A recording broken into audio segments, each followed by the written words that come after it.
மலர்ந்து படுத்து விட்டத்தை பார்த்துட்டே பயிற்சிக்கான திட்டத்தை தீட்டிட்டு திடீர்னு எந்திரிச்சு கண்ணாடி முன்னாடி போசிங் பண்ண ஆரம்பிச்சிட்டேன். எப்போ? நைட்டு 10:30 மணிக்கு. இந்த மாதிரி பயிற்சி பண்ணணுங்கிற மனநிலை எப்போ வேணாலும் வரலாம். வாகனம் ஓட்டும் போது தலைக்கவசம் எவ்வளோ முக்கியமோ அதே மாதிரி எப்போ பயிற்சி பண்ணாலும் அதுக்கு முன்னாடி இந்த ஆயத்த பயிற்சி ரொம்ப முக்கியம். அதனோட ஆயத்த பயிற்சிக்கு ஒன்று ஆயத்தமாக்கிக்கிறீங்கள, அதுதான் ஒன்றும் இல்லை, வார்ம் அப். அதை தான் தமிழில் சொன்னேன். ஓ அப்படியா விஷயம்.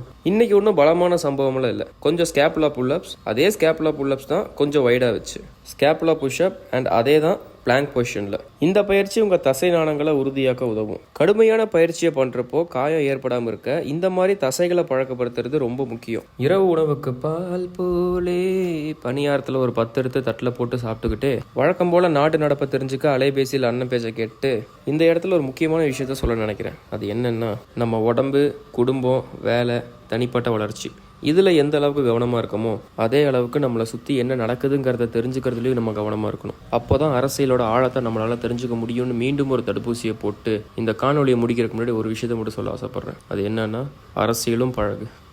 நாளைக்கு பார்க்கலாம்.